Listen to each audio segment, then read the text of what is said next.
क्या अवश्य सुनिए जगत गुरु तत्वदर्शी संत रामपाल जी महाराज के मंगल प्रवचन। दास तो कहना चाहा था कि दो तो ये ब्रह्मा विष्णु हो गए और रुद्र और शिव, ये दो नारे हो गए, ये चार हो गए, और पांचवा ये बोल रहा है। ये पांचवा जो बोल रहा है ये इनका पिता है, ये सरपुरुष है, और वहां ये शिव रूप में खड़ा हो गया इनके पास आकर। ये ऐसे ही धोखे से काम करता है, अपनी वास्तविकता से परिचित नहीं होने देता। ब्रह्मा और विष्णु ने शंकर भगवान भगवान मान लिया। अब आगे देखना ये क्या कहता है। ये काल जो इन चारों को संबोधित कर रहा है, वो कहता है कि मेरा ओंकार मंत्र है। अब हम 19 पृष्ठ पर आगे 18 पढ़ लिया। विद्वेश्वर संहिता अध्याय 10 ही चल रहा है। यहां देखना, यहां इस कारण उस ज्ञान की सिद्धि के निमित्त ओंकार नामक मंत्र जप करो, अभिमान को दूर करने वाला है, सोई निज मंत्र उपदेश करते हैं। यह ओंकार मेरे मुख से उत्पन्न होने से मेरे ही रूप का बोधक है, महामंगल करने वाला है। यह वाचक है, मैं वाच्य हूँ। यह मंत्र मेरा आत्मा है, उसके समरण से मेरा समरण होता है। उत्तर के मुख से अकार, पश्चिम के मुख से उकार, दक्षिण के मुख से मकार, पूर्व के मुख से बिंदु, मध्य के मुख से नाद उत्पन्न हुआ। इस प्रकार 5 प्रकार से ये निर्गत हुआ। वह सब एक होकर ओम ऐसा एक अक्षर हो जाता है। यह सब नाम रूपात्मक। अब कहने का भाव ये है कि ये ओम एक अक्षर इस ब्रह्मा विष्णु महेश के पिता का है। ये हो गया स्पष्ट। अब हम आते हैं पुनः देवी पुराण पर। अब इससे क्या सिद्ध हो गया कि ब्रह्मा विष्णु रुद्र और ये महेश ये भगवान नहीं है। इनका पिता खुद कह रहा है कि यू आर नॉट गॉड। अरे हमारे आचार्य शंकराचार्य हिंदू धर्म के धर्मगुरु यही नहीं को भगवान बता के हमें मूर्ख बना रहे। आज तक इनका कख नहीं पता था, इनको वेदों गीता और पुराणों का। बताओ, पुणात्माओं इनने हमारे भोलेपन का नाजायज फायदा उठाया। इन नकली गुरुओं ने बैठा दिया, पूरा मानव समाज भूत बनवा दिया। फिर उनकी पूजा करवाते हैं, श्राद्ध निकालो, पिंड भरवाओ। अब जो साधना दास बताएगा उसमें ना तो कोई भूत बने, फिर कोई क्रिया की जरूरत नहीं उनकी। अब देखिए श्रीमद् भगवत गीता में हम फिर आते हैं। प्रसंग ये चला था आज के इन हमारे आचार्य और शंकराचार्य धर्मगुरुओं को तो ज्ञान कहाँ होगा, इनके भगवानों को ज्ञान नहीं, जिनको ये भगवान बताते हैं। और वो भगवान नहीं, ये सिद्ध हो गया कि ये भगवान नहीं है। और इनको ये भगवान बताते रहे, ईश बताते रहे। अब सतयुग के ब्राह्मणों ने ज्ञान नहीं। बताओ, सतयुग से लेकर आज तक ब्राह्मणों ने ज्ञान नहीं वेदों का। जब देखिएगा श्रीमद् देवी भागवत गीता प्रेस ग्रुप से प्रकाशित, केवल हिंदी। इसके संपादक हनुमान प्रसाद पोदार, चिमनलाल गोस्वामी। ये गीता प्रेस ग्रुप से प्रकाशित है। इसके हम 414 पृष्ठ पर आते हैं। ये 414 पृष्ठ है श्री संक्षिप्त देवी भागवत और छठा सकंद। अब यहां से पढ़ेंगे। जन्मेजय ने पूछा, महाभाग किस युग में कैसा धर्म का स्वरूप है, इस संपूर्ण विषय को विशेष रूप से बताने की कृपा कीजिए। व्यास जी बोले, राजन, ये निश्चय कि सतयुग में ब्राह्मण वेद के पूर्ण विद्वान थे। उनके द्वारा निरंतर भगवती जगदम्बा की आराधना होती थी। भगवती का दर्शन करने के लिए उनका मन सदा ललायित रहता था। प्रत्येक गांव में शक्ति यानी दुर्गा का मंदिर का उद्घाटन हो, ये इस विषय की उनके मन में बड़ी उत्सुकता थी। बता, ये सतयुग के ब्राह्मण खाक विद्वान थे।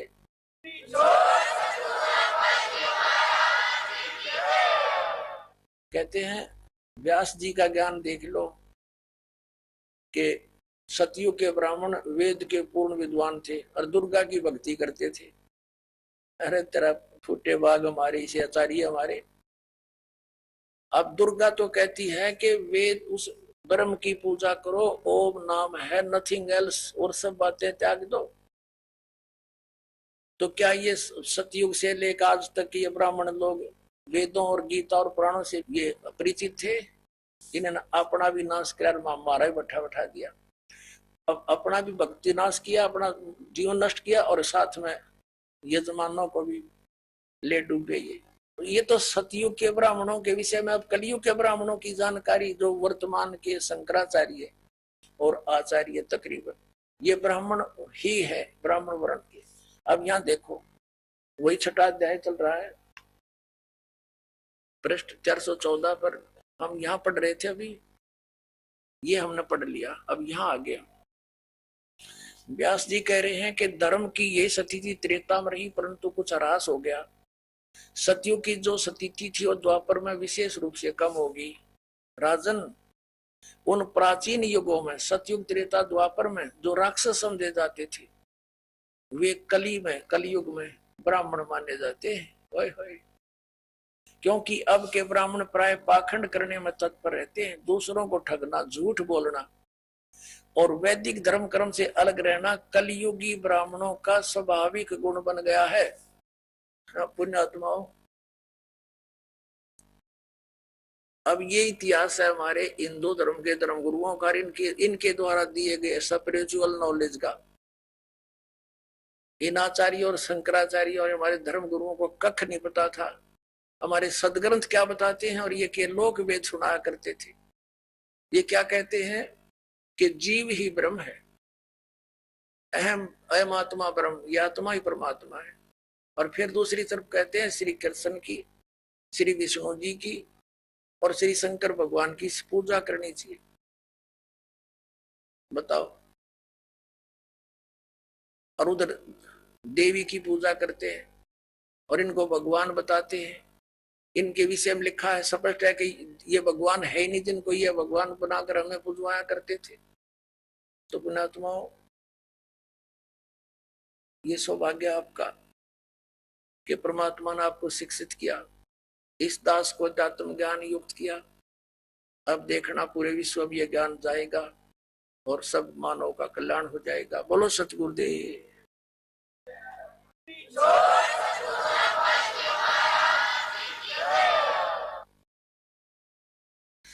परम पिता परमात्मा पूर्ण ब्रह्म सर्व सृष्टि रचनार कबीर परमेश्वर जी की असीम कृपा से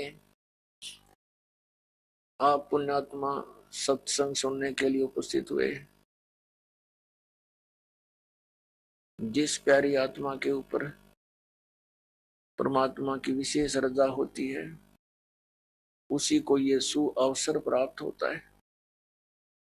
बहुत ही पुण्यकर्मी प्राणियों को मानव शरीर प्राप्त होता है।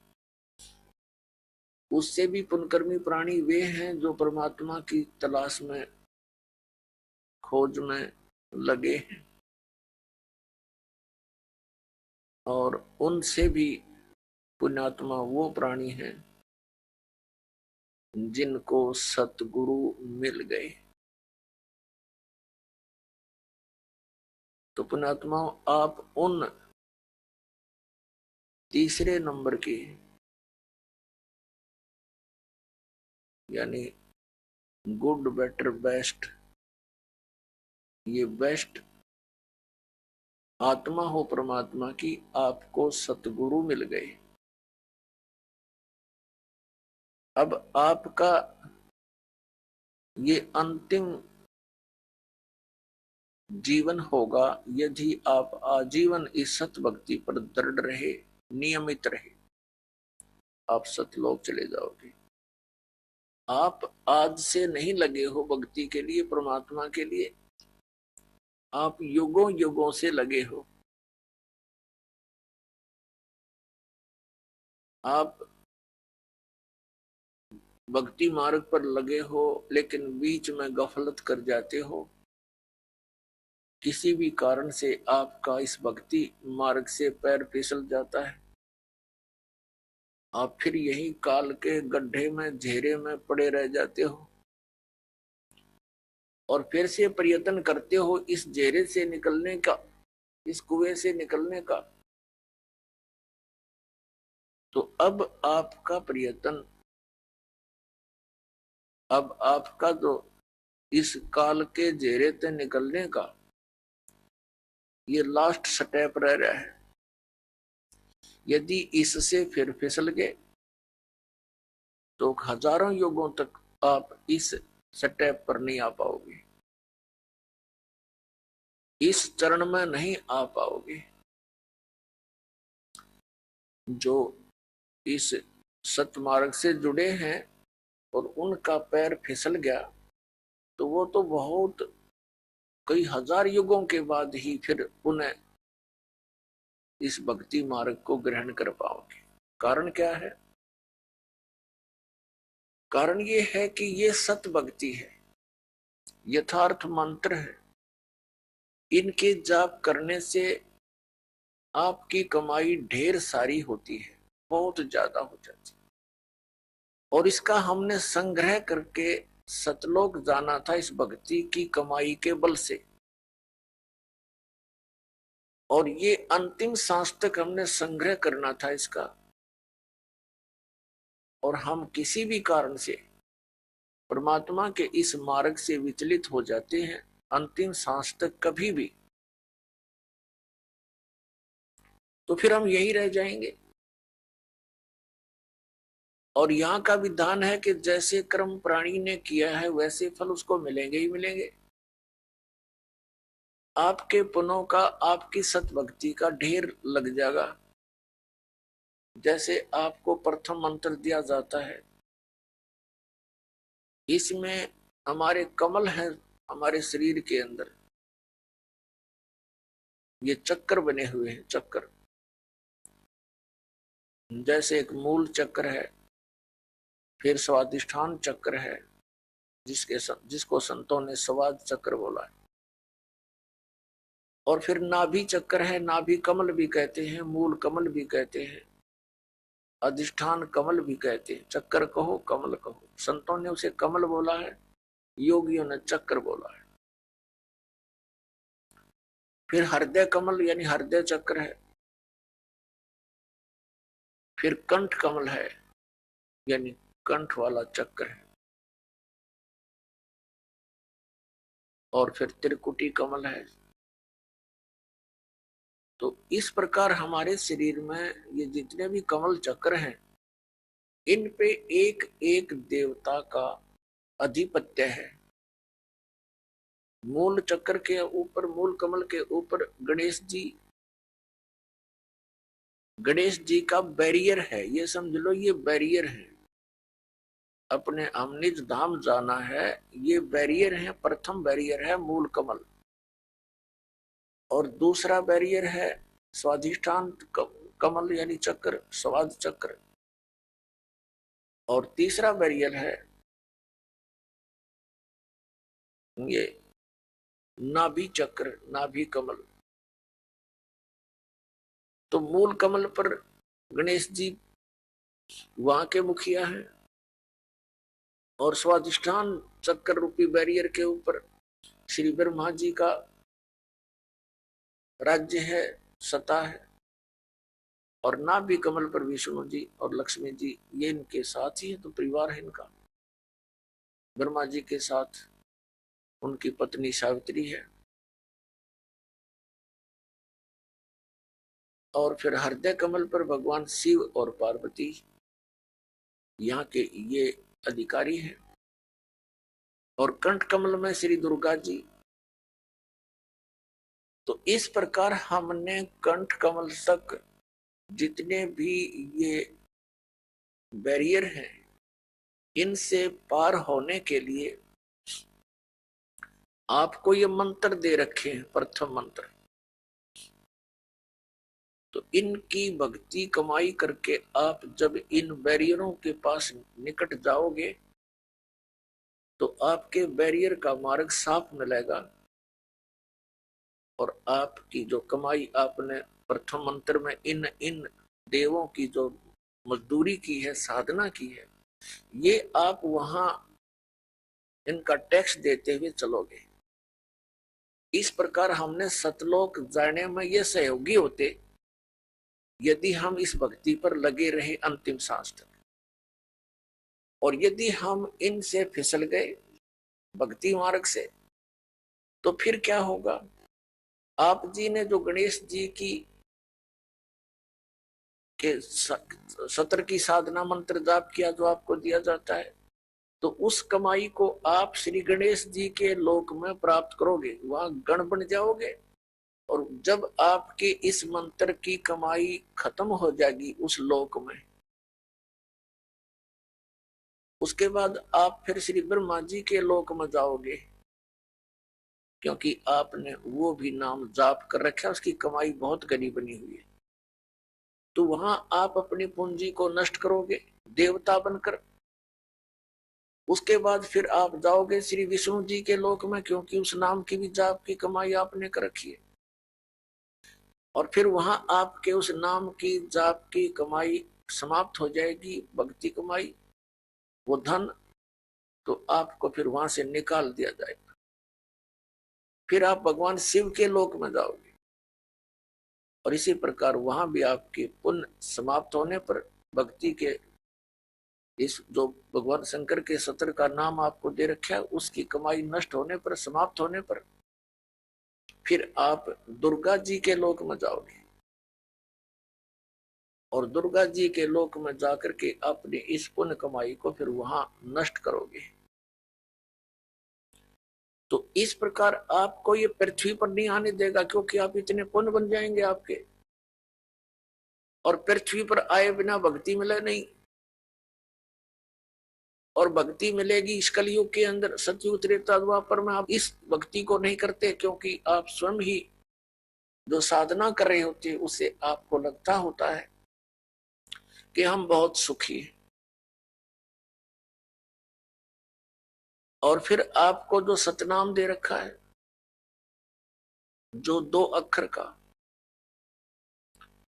जिसमें एक ओम मंत्र है, ये ब्रह्म का, पुणात्माओं एक ही जड़ी होती है, उसके प्रयोग की विधि में अंतर होने से उसका गुण बदल जाता है। तो यही समझ लेना कि जो मंत्र आपको प्रथम मंत्र में दिए हैं, वहां उस विधि से जाप करने से उसका गुण वही है। अब इस मंत्र में जो सतनाम बनाकर आपको दिया है, इसकी साधना करने से, इस विधि से इसका गुण अन्य होता, लाभ भिन्न होता है। कई बोली आत्मा, क्योंकि हम युगों युगों से अज्ञान से परिपूर्ण है, अब ये तत्व ज्ञान प्राप्त हुआ है तो हम वकील बन जाते हैं उस अज्ञान आधार से। तो उसमें आप जी ने ये सोचना चाहिए, यदि हम विद्वान होते तो हमें ये ज्ञान पहले ही प्राप्त होता। आप विद्वान नहीं, बुद्धिमान अवश्य, लेकिन उस बुद्धि का दुरुपयोग करके आप भगवान से दूर हो जाओगे। इस दास ने जो मार्गदर्शन किया है ये गॉड गिवन है, ये किसी डूम बाट के गीत नहीं है। तो इसके अंदर आप जी ने बिल्कुल सोचना बंद कर देना चाहिए। उपदेश लेने के बाद, उपदेश लेने से पहले आप बिल्कुल वकील बने रहो, खूब अच्छी तरह निरीक्षण करो हर एक बात का, और तब दीक्षा ग्रहण करो। दीक्षा ग्रहण करके यदि गुरु जी के वचनों में आपको अविश्वास होता है तो आपका नाम खंडित हो जाता है, भगवान से दूर हो जाते। इसलिए दास सबसे पहले आपको ज्ञान ग्रहण करने के लिए पुस्तकें देता है, सीडी बना रखी है, ये सुनो, देखो, मिलाओ दूसरे संतों से, और जब आपको संतुष्टि हो जाए कि ये मार्ग फाइनल है, सही है, तो दीक्षा लो, अन्यथा मत लो।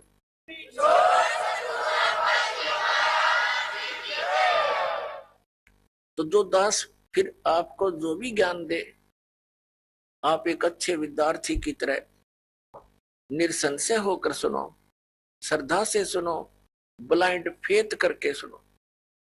पुण्यात्माओं, श्रद्धालु हमेशा अपने गुरु जी के वचन पर अंधविश्वास करता है और वही सफल होता है।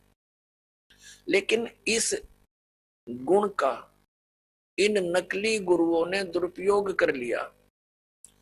जितने भी आप देखते हो ये संत और इनके पास गए हुए ड्यूटी कितने समर्पित हैं। वो गुरुजी जो भी ज्ञान बताते हैं शिरोधार्य होता है। उनके विषय में कोई कहता है जैसे तत्व ज्ञान के आधार से हमारे भक्त उन अन्य संतों के शिष्यों को बताते हैं कि आपकी साधना ठीक नहीं, आपके गुरु जी के पास मोक्ष मार्ग नहीं, तो वो बहुत दुखी हो जाते हैं और कहते हैं आप मेरे गुरु जी के बारे में कुछ ना बोलो। तो पुण्यात्मा, वो ड्यूटी तो सही है, उनका आस्था होनी ही चाहिए, लेकिन वो नकली गुरुओं के पास वो श्रद्धा बनाए बैठे। अब जैसे आम के पौधे को बीज कर यदि कोई ये आस्था लगाए बैठा है कि मैं आम खाऊंगा, इसके आम लगेंगे बड़ा होकर, तो वो बिल्कुल सही है, उसका बिल्कुल सही उद्देश्य है और ठीक उसकी क्रिया है।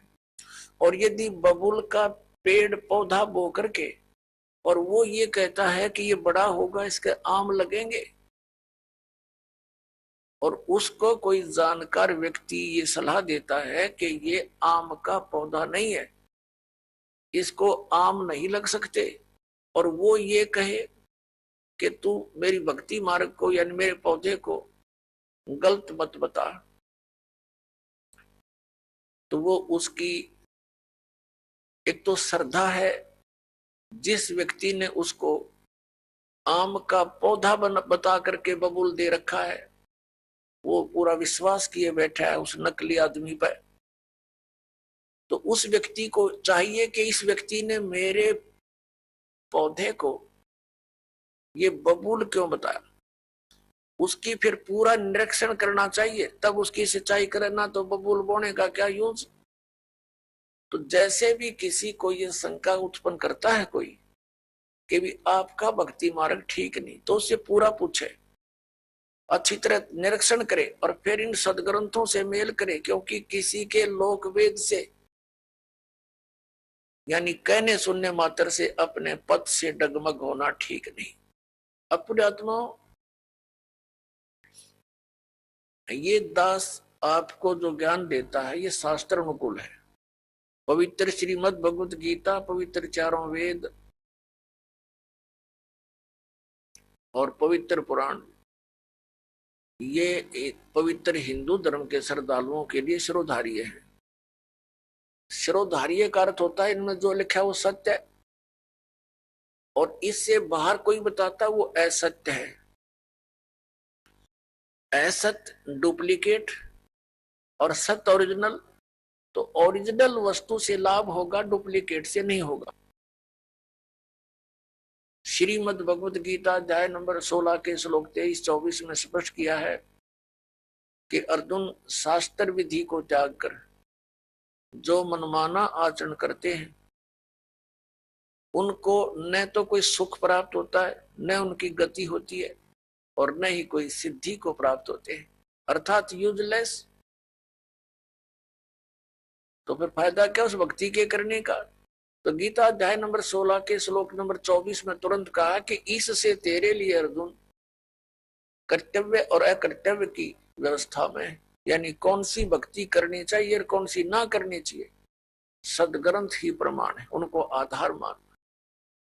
सदग्रंथों के विपरीत कोई ज्ञान देता है उसको स्वीकार मत करना, वो गुरु ठीक नहीं। भावार्थ ये है इस पवित्र सदग्रंथ के इस श्लोकों का। तो पुण्यात्माओं, ऐसे तो आपको भी कोई कह सकता है कि आपके गुरु जी का ज्ञान ठीक नहीं, तो उसे प्रमाण लीजिए और फिर अपने प्रमाण दीजिए, और फिर भी आपको कोई भिन्नता लगे तो बेशक किसी को स्वीकार कर लीजिए। लेकिन दास ये दावे के साथ कहता है कि इस विश्व के अंदर इस दास के अतिरिक्त न तो तत्व ज्ञान है और न ही भक्ति का कोई मंत्र समाधान है। सबके पास यूजलेस मंत्र है, मोक्षदायक नहीं है, वो सब झूठे और गलत मंत्र है, शास्त्र विरुद्ध ज्ञान है। ये ढोल के डंके पर कहता है। और ऐसा है तो प्रमाण दे कोई हमारे सामने आए। हमने अध्यात्म ज्ञान चर्चा का एक प्रोग्राम चलाया, उसमें सामने आए और अपना पक्ष प्रस्तुत करे।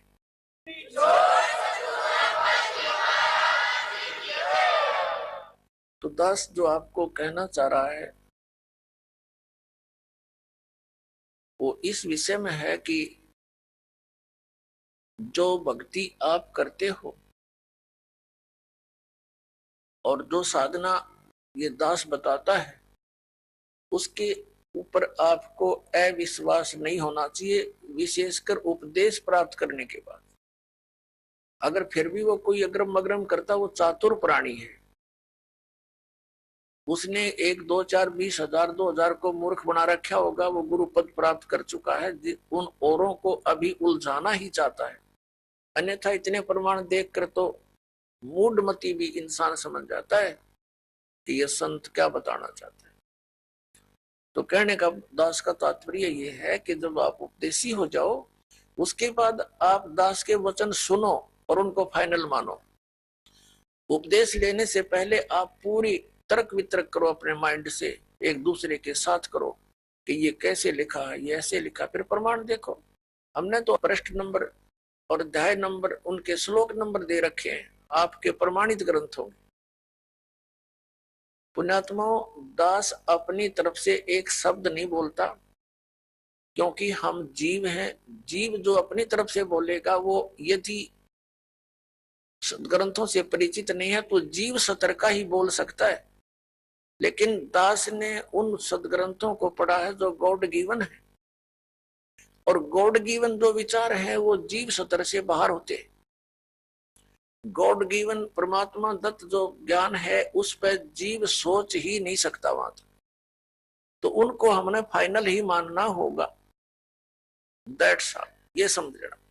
और ये आपको निश्चय हो जाना चाहिए कि दास जो बोलेगा वो सदग्रंथों से ही बोलता है, जो सदग्रंथों में लिखा है, और जिसको हमारे धर्मगुरु समझ नहीं सके, दास उनको समझा रहा है कि इस सदग्रंथ का कहने का तात्पर्य ये है, ये न्यू का न्यू लिखा हुआ है, एज इट इज रिटन है, जो का तो लिखा हुआ है, और उसको हमारे धर्मगुरु समझ नहीं सके।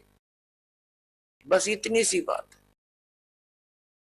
अब धर्मगुरु कौन होता है? जो धार्मिकता और सदग्रंथों का ज्ञान दे, और जो सदग्रंथों के विपरीत ज्ञान देता है और आपस में लड़ा के मारता है, वो ना धर्म गुरु है ना उसके धार्मिकता आसपास है, वो तो एक राक्षस व्यक्ति है। पीछे आप देखते आए हो, हिंदुओं के गुरु मुसलमानों के साथ लड़ाते हैं, मुसलमानों के गुरु हिंदुओं के साथ लड़ाई करवाते हैं अपने उल्लू सीधा करने के लिए, और वो हमें मूर्ख बनाते रहे। अब हम देखेंगे अपने सदग्रंथों को, और सदग्रंथों में वर्णित विधि है, उससे हम मोक्ष प्राप्ति करेंगे। तो दास आपको बता रहा था कि जो मंत्र आपको दिए जाते हैं, ये आपको यहाँ प्रयोग नहीं करने चाहिए थे। आपने इनकी कमाई को संग्रहित करना है, सुरक्षित रखना है, किसी को आशीर्वाद नहीं देना, किसी को कोई दुआ या बद दुआ नहीं देना। बद दुआ दोगे तो भी आपकी पुण्य अक्षीण होंगे, और किसी को आशीर्वाद दोगे तो भी आपके भक्ति कमाई समाप्त होगी, खर्च होगी। अब जैसे कोई एक पहिए से, एक टायर से हवा और दूसरे टायर में भरे, वो कितना बुद्धिमान है, दोनों कंडम। वो युद्ध है इसका। ये बुद्धिमान व्यक्ति ऐसे काम करता है, उसको सलाह देगा, भाई यहां से जाइए, वहां आगे एक हवा भरने का यंत्र है, आप वहां से हवा भराइए, दोनों का काम चलेगा। तो इस प्रकार हम अगर आशीर्वाद दे देते हैं तो हमारी पूंजी नष्ट हो जाती है, भक्ति। अब ना उसको लाभ, उसको थोड़ा सा लाभ उसको होगा, और आप यहीं रह गए, दोनों चौड़ चपट, क्या फायदा।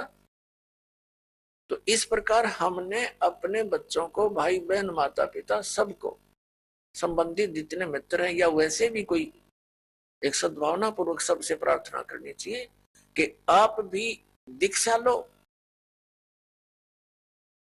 और अपनी हवा आप भरो।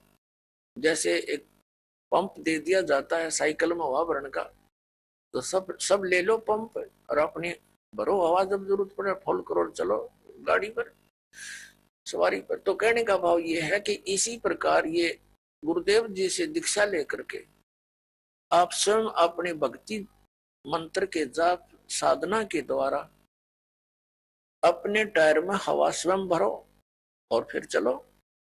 तो इस प्रकार आप जी ने अब ना किसी को आशीर्वाद देना है ना किसी को बद्दुआ देनी है, दोनों में हमें हानि है। पहले क्या था, इस काल का जाल है। आप देखते हो बुजुर्ग बड़े छोटों को आशीर्वाद देते हैं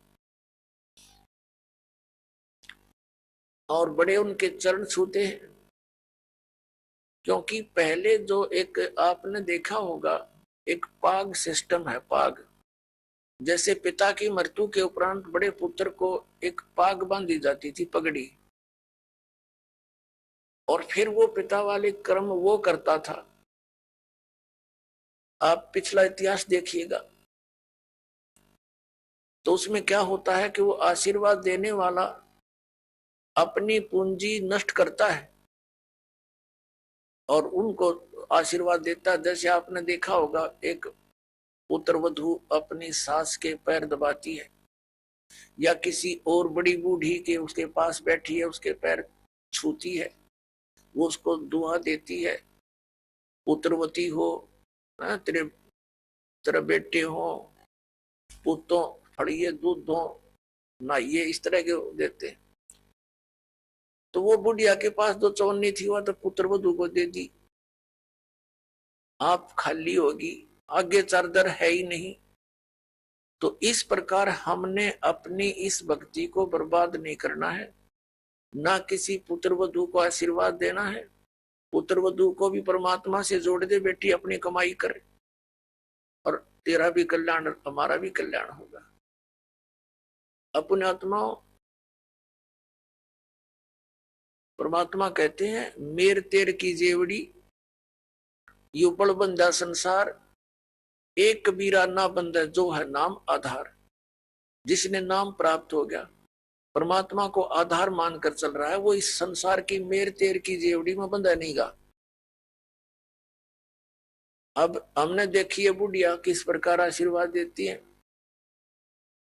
जब पुत्र वधू का उसकी अच्छा मेल सा है तो आशीर्वाद दे रही है, तेरे भाई जी हो, तेरे भतीजे जी हो, और तू बूढ़ सुहागन हो। बूढ़ सुहागन माने मरा इतना तेरा पति नहीं मरा, वृद्धावस्था तक सुहागन बनी रहे। और अगले दिन उसकी होगी अनपन, बुढ़िया दे रही है गाल उसने, तेरे भाई मरियो, तेरे भतीजे मरियो, तो रांड होइयो। था वो दूना टोटा कर लिया उसने। पहले तो आशीर्वाद देकर खोई, फिर उसने बददुआ देकर भक्ति खोई। तो ये कोई बात हुई? जो दास आपको कह रहा था कि ये भक्ति मार्ग जो अब प्रारंभ हुआ है ये चौथे युग में ही होता है, और ये समय है उसका। पुण्यात्मा, आप जी सुनते आए हो विशेषकर 2-3 वर्षों से कि सन 2012 में प्रलय होएगी। अब वो प्रलय का अर्थ कैसे लगाकर पेश करते हैं कि पृथ्वी पर सर्वनाश हो जाएगा। ये वो प्रलय नहीं होगी, ये अधर्म की प्रलय होगी। अधर्म का सर्वनाश होगा, अज्ञान की प्रलय होगी और ज्ञान का विकास होगा। ये वो प्रलय अब सन 2012 में होगी।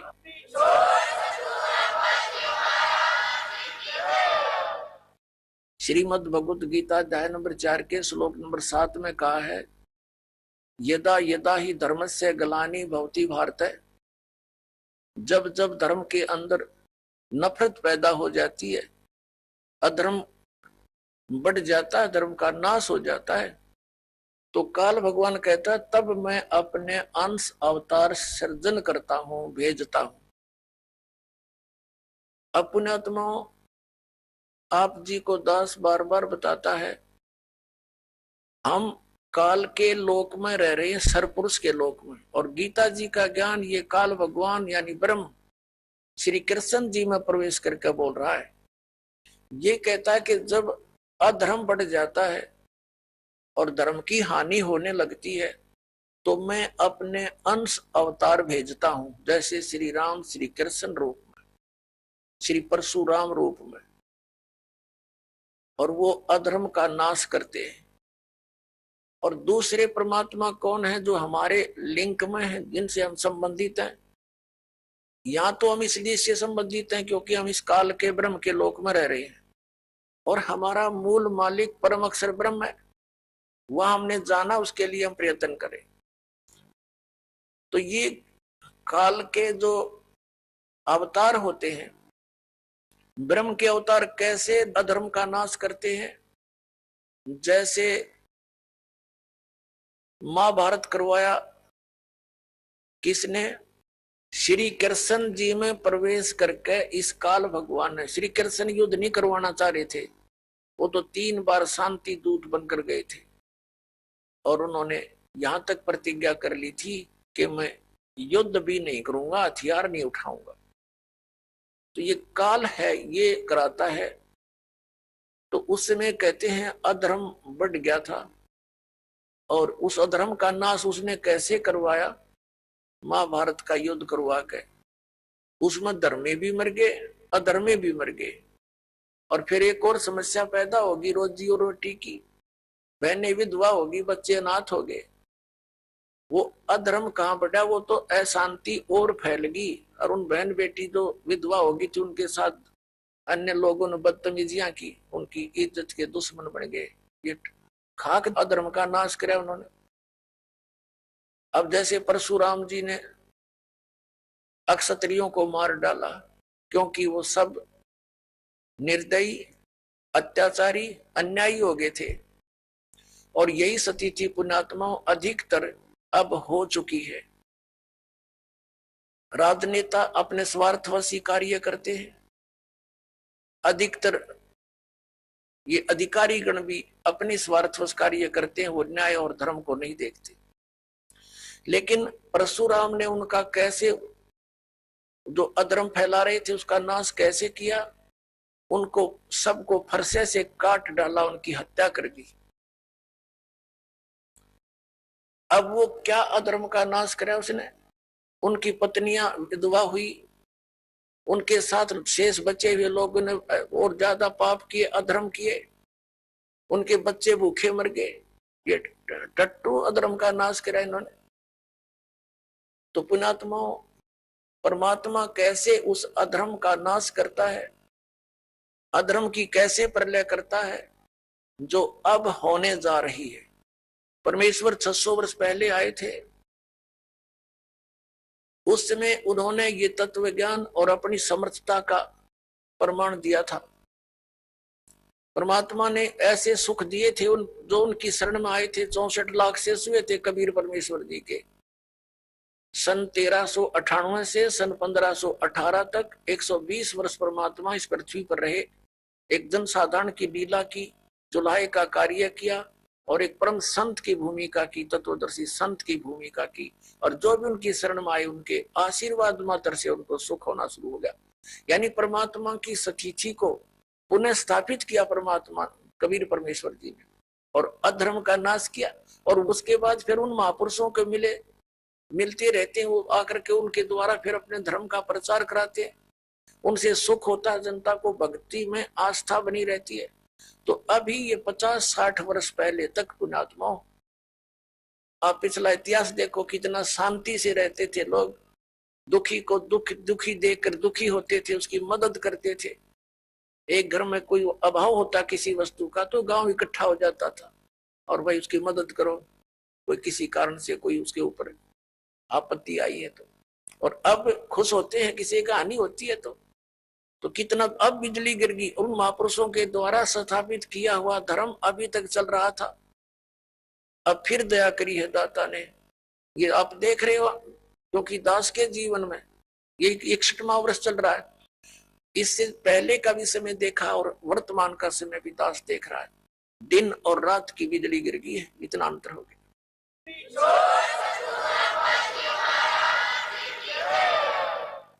अब परमात्मा अपने भी वो अंश अवतार भेजता है। जैसे आदरणीय नानक साहिब जी आए, पूरे पंजाब क्षेत्र में धार्मिकता को कूट कूट कर भर दिया। लेकिन 10वें श्री गुरु जी जो थे इनके, गुरु गोविंद सिंह जी। उसके बाद कोई संत गुरु ना रहा, केवल गुरु ग्रंथ साहिब को उन्होंने गुरु मानना प्रारंभ कर दिया। अपनी अपनी डफली, अपना अपना राग शुरू हो गया, शराब पीने लगे, मांस खाने लगे। अपने आत्माओं, जैसे गुरु ग्रंथ साहिब क्या है, ये तो एक विधान है भगवान का, और उस विधान को मेंटेन करने के लिए राजा की आवश्यकता होती है, संत की।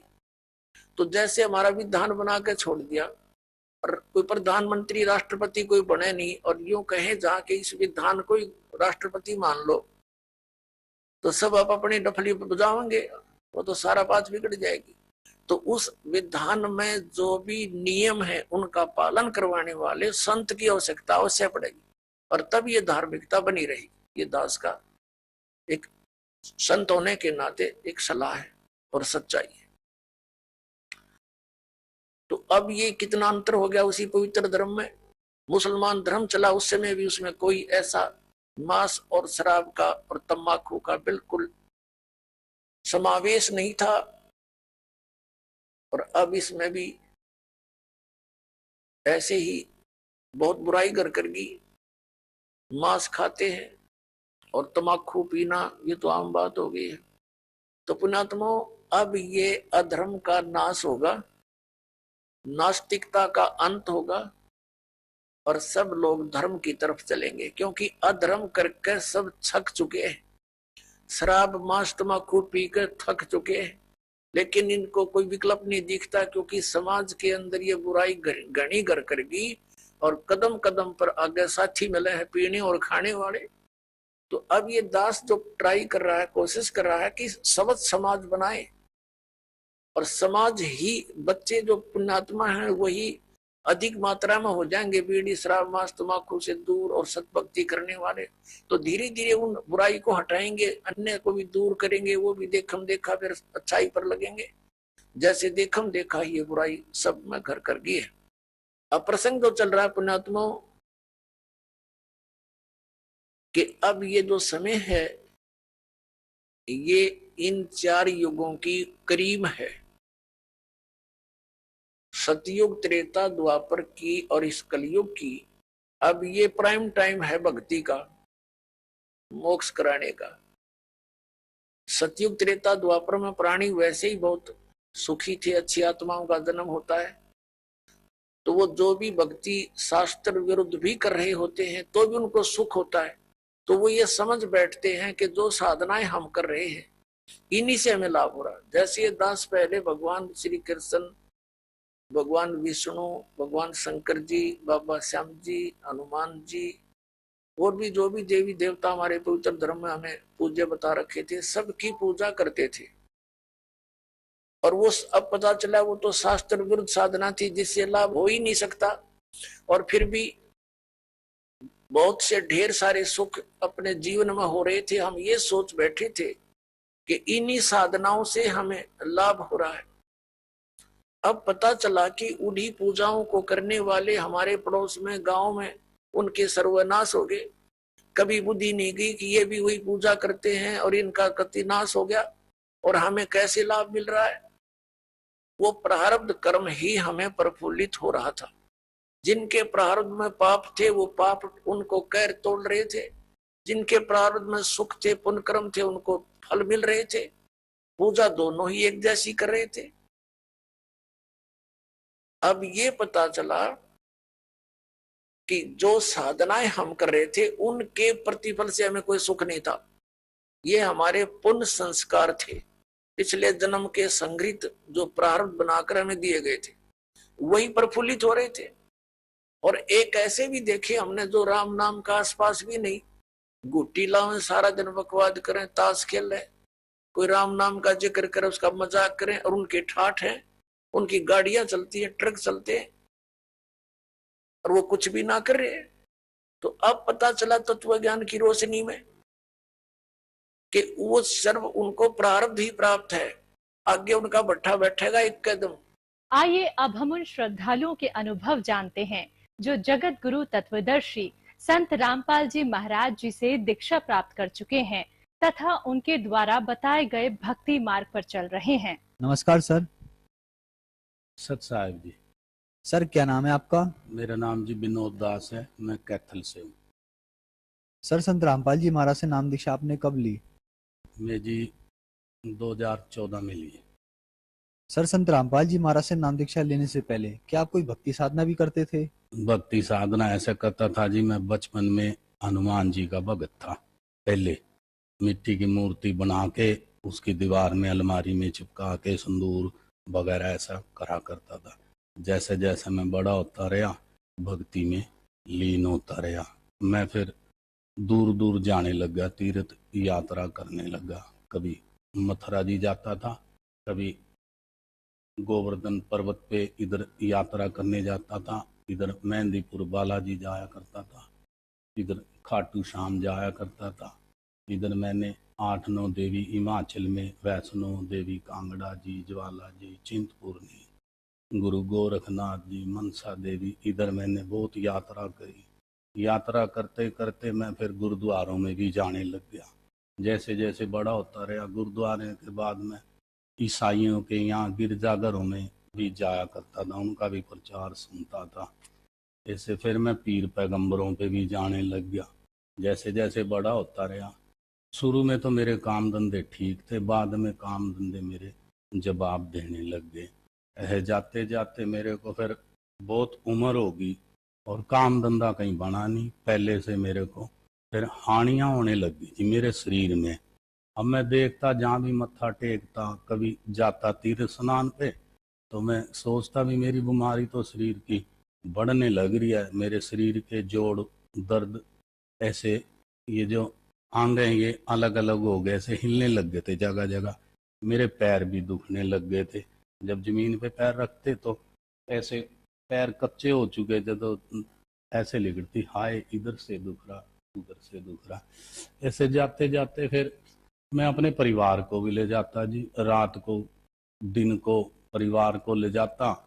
अब सारे दुखी होने लग गए, भाई ये क्या धंधा, काम धंधे भी छूट गए और कहीं भी कोई लाभ नहीं होया। सर फिर आप संत रामपाल जी महाराज की शरण में कैसे आए? एक दिन क्या होया, मैं काम धंधे से आया, आके हमने टेलीविजन चलाया और रोटी खाने बैठ गया, तो गुरुजी महाराज संत रामपाल जी ये बता रहे उस वक्त कि ब्रह्मा विष्णु शिव, इनकी भी मृत्यु होती है, इनके भी माता पिता। हमने कभी ऐसा ज्ञान सुना नहीं भी, ब्रह्मा विष्णु जी शिव की भी मृत्यु होती है, इनका भी जन्म।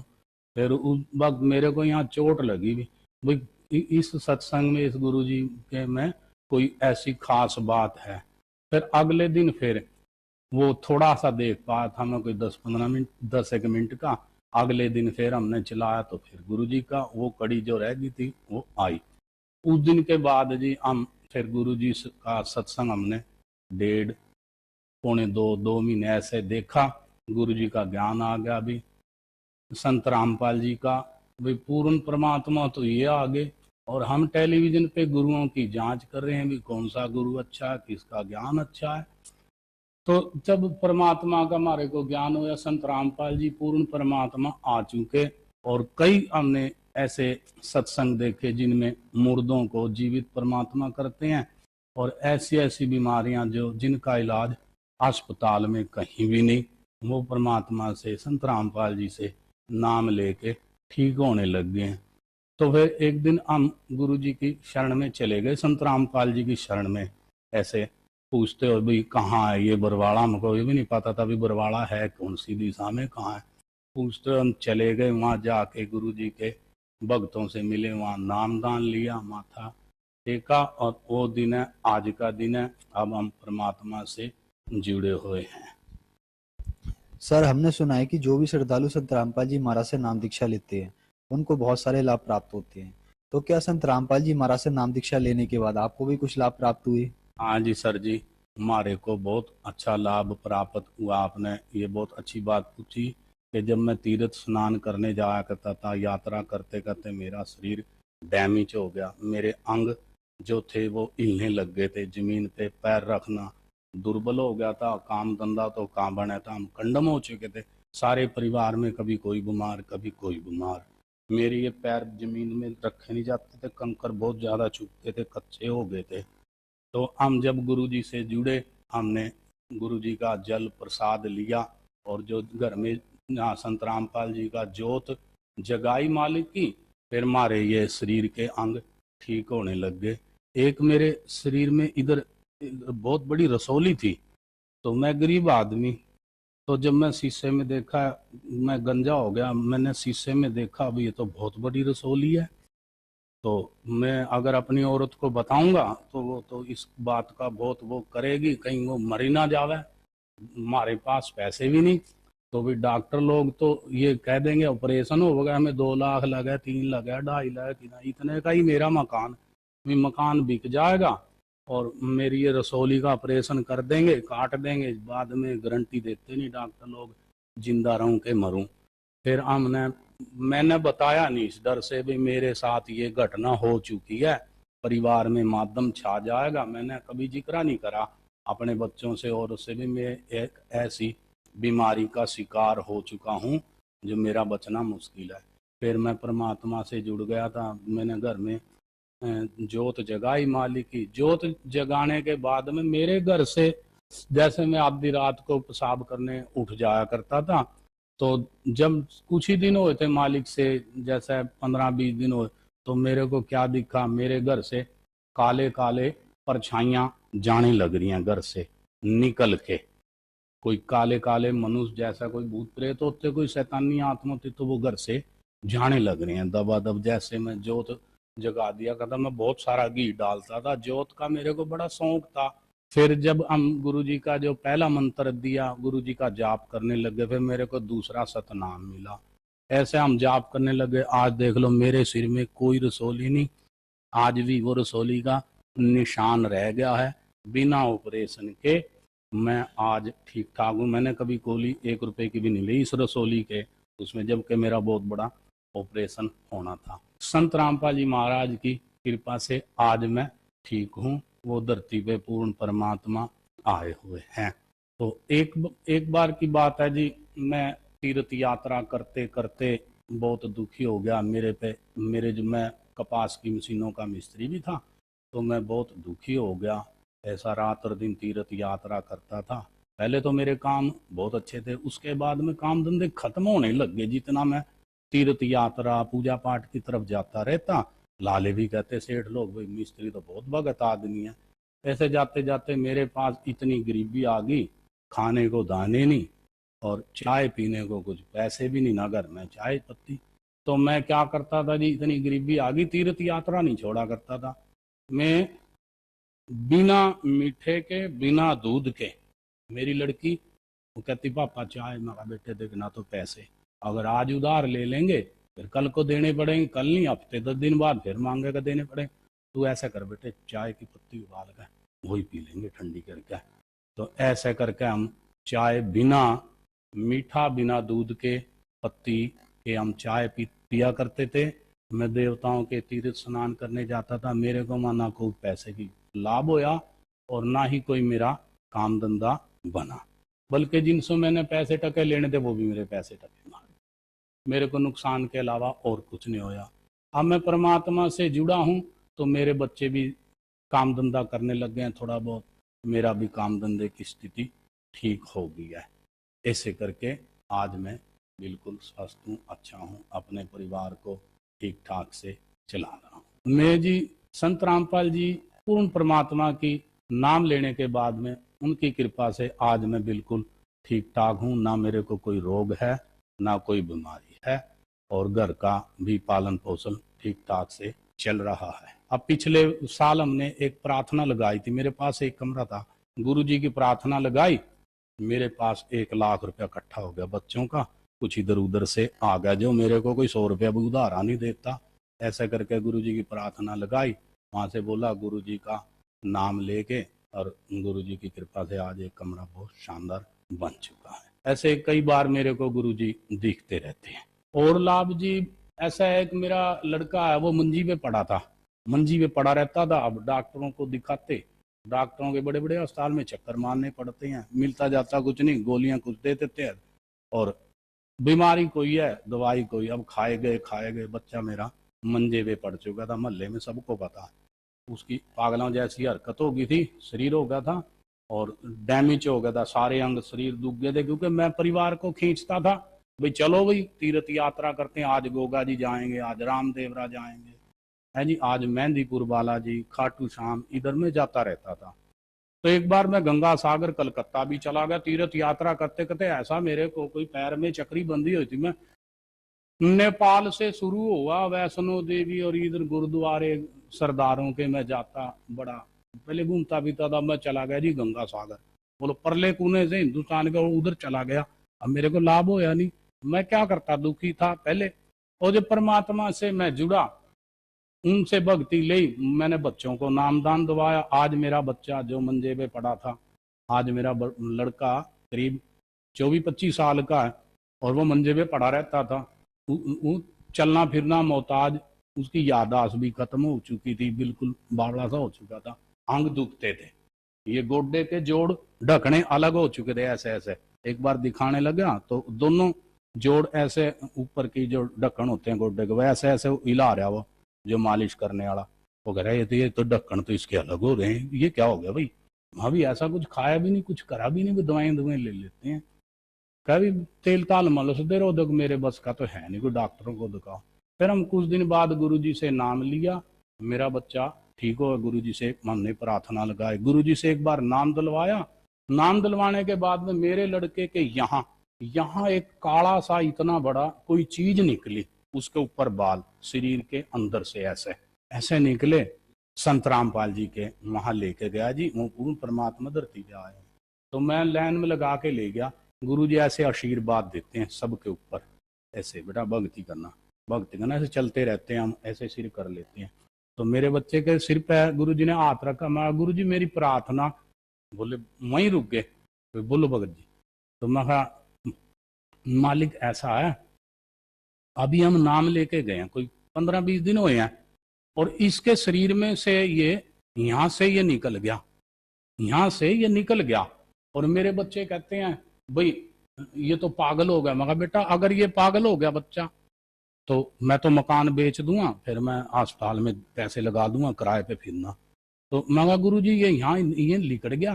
गुरुजी ने क्या दिखाओ कहाँ है, मैंने पहले ही पैंट नीचे कर रखी थी, कमीज ऊपर कर दी। मैं गुरुजी यहाँ ये इतना बड़ा निकल गया, और ऐसे गुरुजी ने हाथ फेरा, ऐसे ऐसे करके हाथ फेरा, कह जाओ बेटा ठीक हो जाएगा, सिर पे हाथ फेरा, बोले भक्ति करिए बेटा, जा ठीक हो जाएगा। हम आश्रम से बाहर आए हैं, वो मैं देखता हूँ कहाँ गया, मैं दिखाइए बेटा। वो देखा तो वो सिर्फ एक काला सा निशान रह गया, वो तो अंदर ही चला गया, जो भी सौदा था, जिसको देखते मेरे शरीर के बाल खड़े हो जाते, आज भी याद करता हूँ। सर संत रामपाल जी महाराज से कैसे जुड़ सकते हैं? कोई भी भक्त आत्मा या कोई संत ऋषि गुरु कोई भी जुड़ना चाहता है, सबसे पहले आपको टेलीविजन पे संत रामपाल जी का सत्संग सुनना जरूरी है। जब आपको ज्ञान होगा तब आप परमात्मा से नाम ले लें। ये पूर्ण परमात्मा कबीर साहब आए हुए हैं संत रामपाल जी के चोले में। धन्यवाद सर। धन्यवाद सर।